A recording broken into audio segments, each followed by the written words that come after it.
pureté de ligne.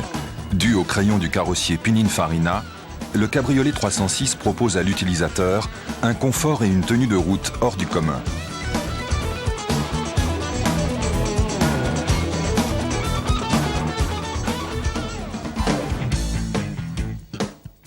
Les éléments spécifiques de ce cabriolet sont d'une part la capote, d'autre part les vitres latérales sans encadrement.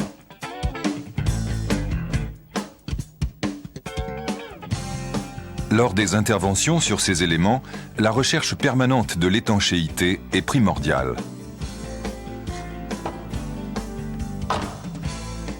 Ce programme en 3 parties montre le déroulement d'une opération complète de réglage à réaliser après la repose de la capote et des vitres du cabriolet 306.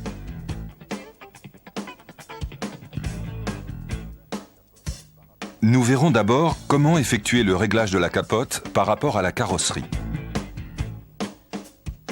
Nous continuerons par le réglage des vitres et nous terminerons par quelques réglages complémentaires et une vérification de l'étanchéité.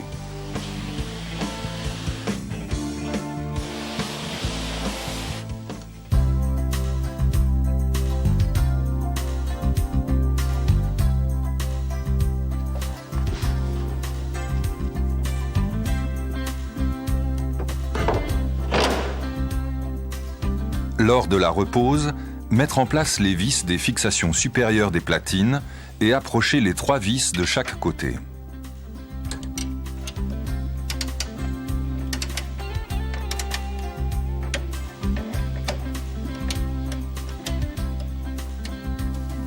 Amener la capote vers l'avant pour vérifier son alignement avec le pare-brise et la verrouiller.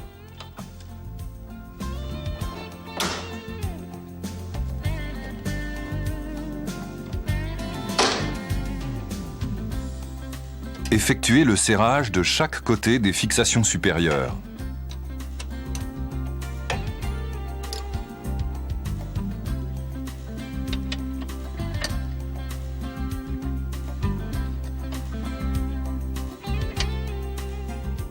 Soulever l'arceau avant et relever l'arceau arrière. Serrez alors les vis inférieures des points d'ancrage.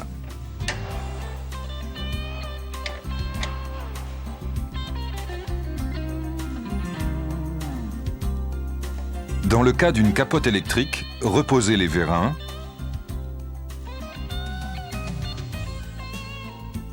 et branchez le faisceau du contacteur de capote.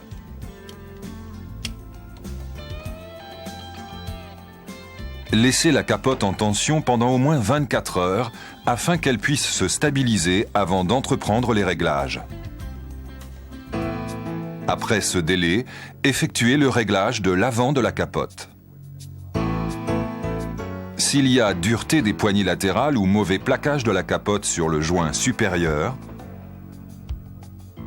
contrôlez le positionnement des centreurs des poignées dans leur logement. Pour effectuer le réglage des poignées, desserrez les 2 vis. Le réglage avant-arrière est alors possible. Réglez ensuite les crochets de fermeture. Par exemple, s'il y a dureté des poignets, débloquez le contre-écrou et dévissez le crochet.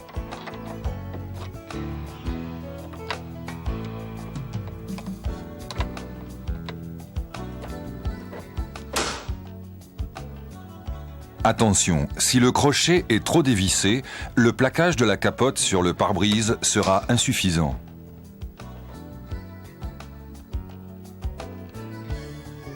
Vérifiez que le bord avant de la capote est correctement positionné sur toute sa longueur sur le joint mousse de pare-brise. Après cette opération, réglez la partie arrière de la capote. 2 vis butées placées de chaque côté sur l'armature permettent d'obtenir le parallélisme et l'étanchéité de la partie arrière.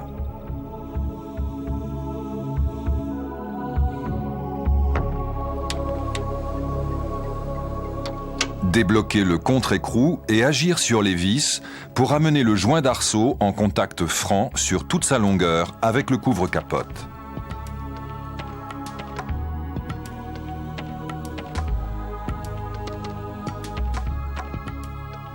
Effectuer le réglage des deux côtés pour obtenir le parallélisme.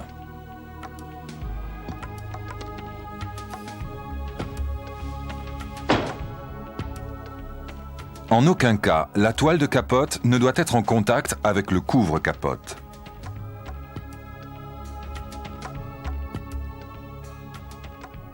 Contrôlez de nouveau le réglage de la partie avant.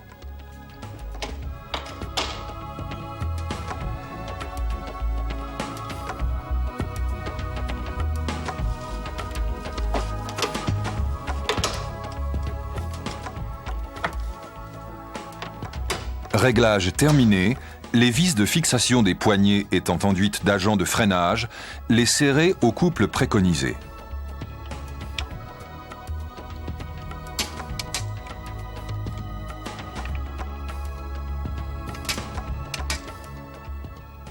À noter que la mise en tension de la partie arrière est assurée par un câble suivant le pourtour de la capote. La fermeture de l'avant de la capote met en tension ce câble et assure ainsi le plaquage de l'arrière sur le couvre-capote. Durant cette manœuvre, deux bras articulés reliant l'arceau principal à l'arceau arrière s'arc-boutent et donnent de la rigidité à la partie arrière. À l'ouverture de l'avant, cette rigidité doit disparaître pour permettre le repliage de la capote. Sur chaque bras, une vis butée, bloquée par une vis transversale, détermine la position des bras, capote fermée. Des butées trop dévissées entraînent un manque de rigidité de la partie arrière, un risque de contact entre bras et arceau, un mauvais déclenchement à l'ouverture. Contrôlez la présence des butées caoutchouc, évitant le poinçonnage du vinyle du couvre-capote.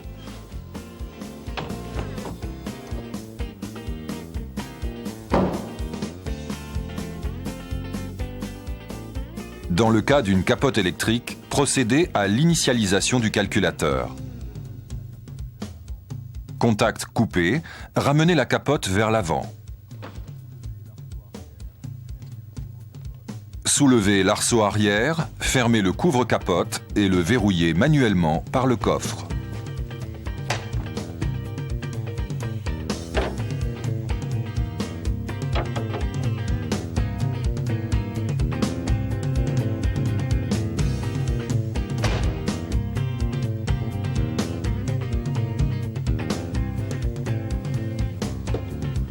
Fermez à l'avant la capote, puis soulevez l'arceau. Mettre le contact et ouvrir électriquement.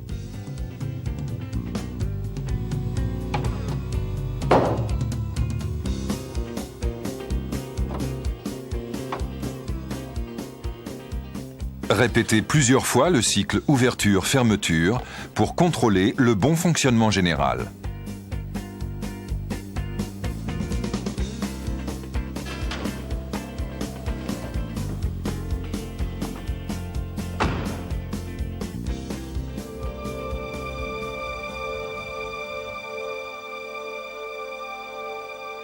Chaque porte est équipée d'une vitre fixe et d'une vitre coulissante à commande électrique. La vitre de custode est également électrique et son mouvement permet son engagement dans la coulisse de capote. À noter que la dépose de la vitre principale implique la dépose préalable de la vitre fixe pour libérer le patin de guidage.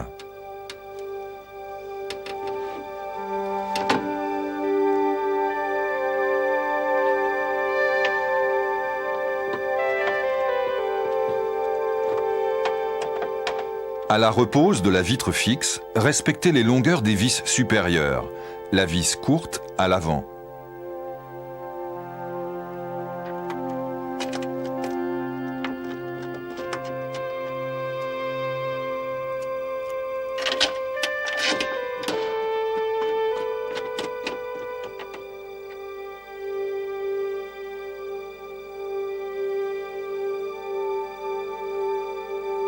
Les portes étant parfaitement réglées, le réglage des vitres se fera toujours de l'avant vers l'arrière, dans l'ordre vitre fixe, vitre principale, vitre de custode.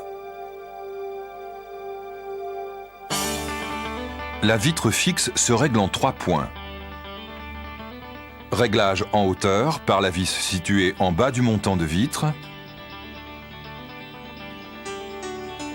Réglage avant-arrière par les 2 vis situées en haut de la doublure de porte. Réglage intérieur-extérieur par la vis située sous la doublure de porte. Pour effectuer le réglage, approchez sans les serrer toutes les fixations.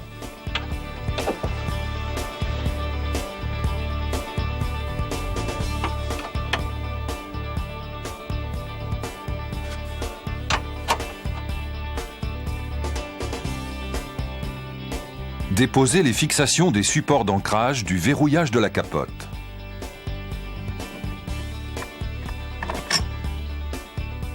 Puis les supports de pare-soleil.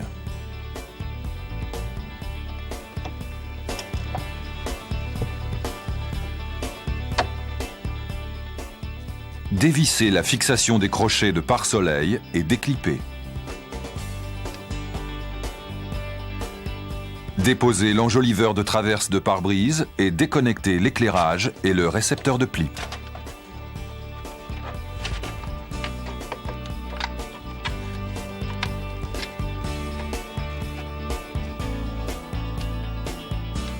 Pour régler la vitre en hauteur, déposez du côté à régler l'enjoliveur de feuillure de montant de baie.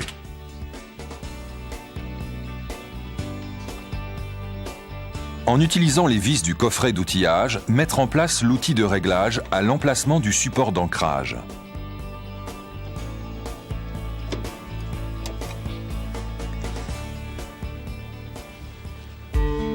Amenez en contact l'angle supérieur de la vitre fixe et serrez la vis du montant.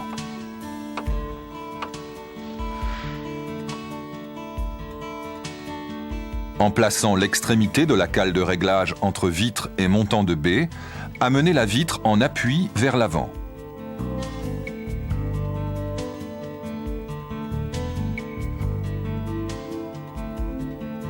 Pour régler le désaffleurement, glissez entre feuillure et vitre fixe la cale de réglage.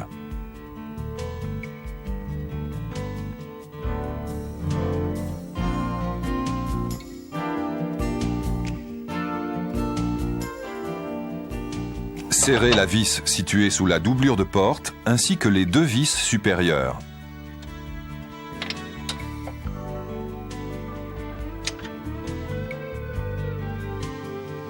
Et contrôlez l'ensemble des réglages effectués.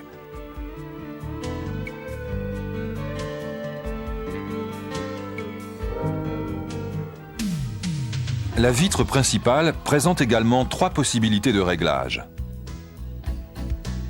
Les 2 boutonnières des fixations supérieures de la glissière de lève-vitre permettent le réglage avant-arrière. Les fixations inférieures de la glissière de lève-vitre et de coulisse arrière permettent le réglage intérieur-extérieur. Elles sont composées d'un palier intérieur réglable de l'extérieur et d'un écrou de blocage.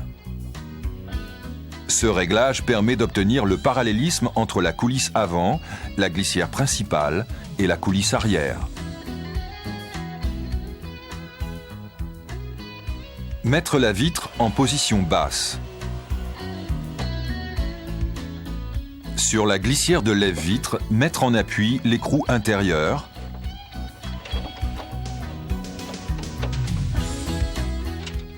et approcher le contre-écrou. Effectuez la même opération sur la coulisse arrière tout en donnant à cette coulisse sa bonne position avant-arrière.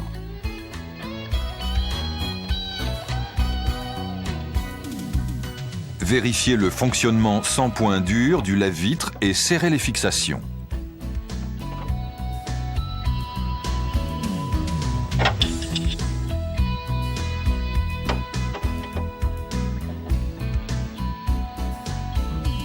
Une butée en haut de glissière de lève-vitre, réglable par l'intérieur de la porte, détermine la hauteur de vitre.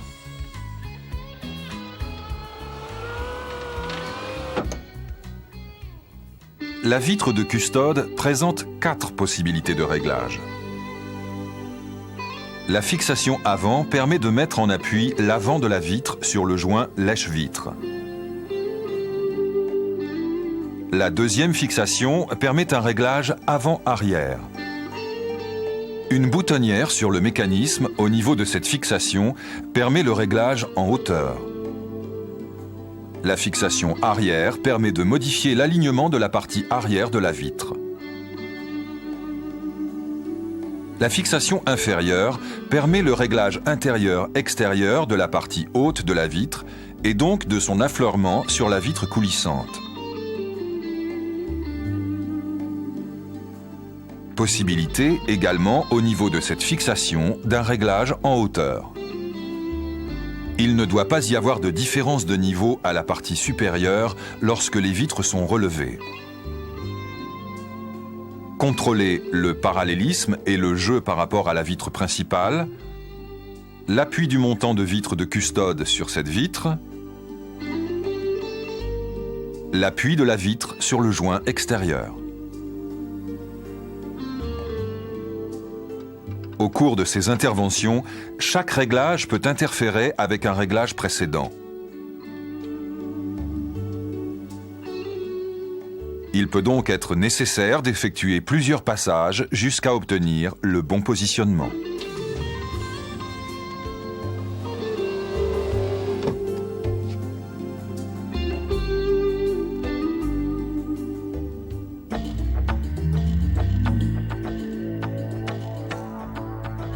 Vitre de custode levée, abaissez lentement la capote pour vérifier que le joint de coulisse vient s'engager sans donner d'à-coup à la vitre. À l'aide d'une pince étau modifiée, effectuez éventuellement un réglage par déformation de la feuillure.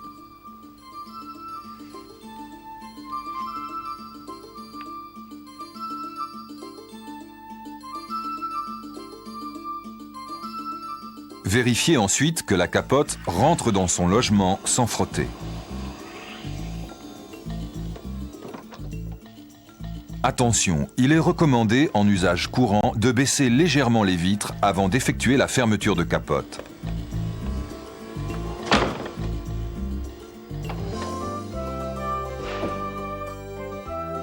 Capote fermée, vérifiez le bon engagement de la vitre dans la coulisse de capote. Pour la vitre principale, s'assurer du contact franc de la vitre sur le joint latéral. Du passage de la vitre sous la lèvre supérieure et le rebord de capote lors d'une manœuvre ouverture-fermeture de la porte. Et du bon positionnement lors de la remontée de la vitre, porte fermée.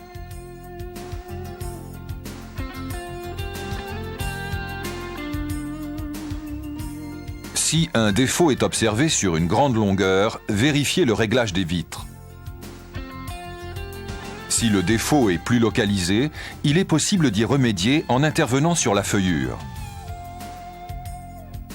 Pour effectuer le réglage éventuel, percez les 2 rivets de fixation du joint.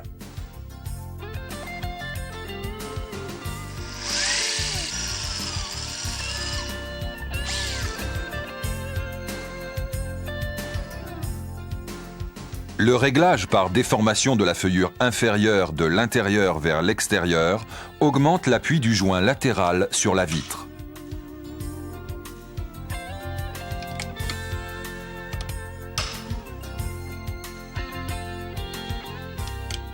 La lèvre supérieure des joints ne doit pas dépasser du rebord de capote et doit coiffer sans contact chaque vitre.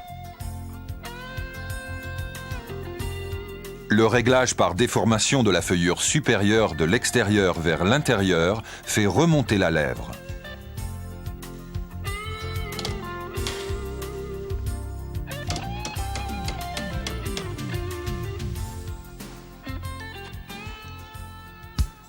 Vérifiez ensuite l'étanchéité à l'avant du joint latéral.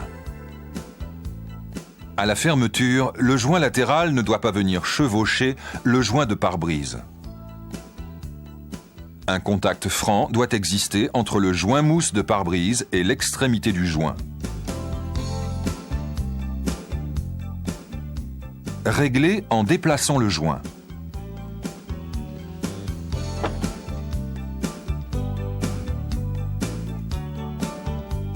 Vérifiez ensuite la jonction entre les deux parties du joint.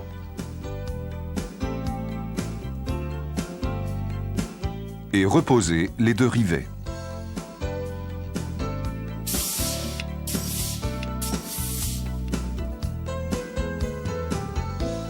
Effectuez un essai d'étanchéité en insistant sur les jonctions diverses.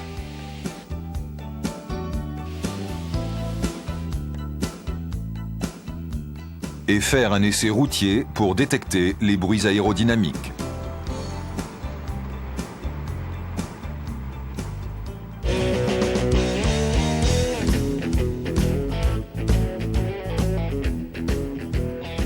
Avant la repose des différents habillages, remplacez systématiquement les feuilles d'étanchéité endommagées.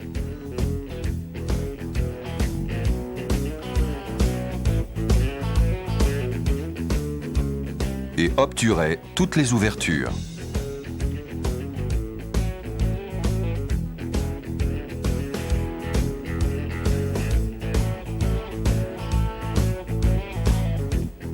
Reposez les équipements et garnitures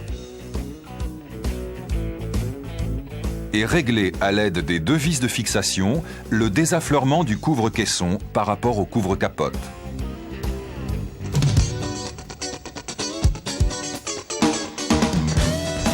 D'un esthétisme à la fois pur et dynamique, allié à un comportement routier exceptionnel, le cabriolet 306 procure un plaisir de conduire immédiat.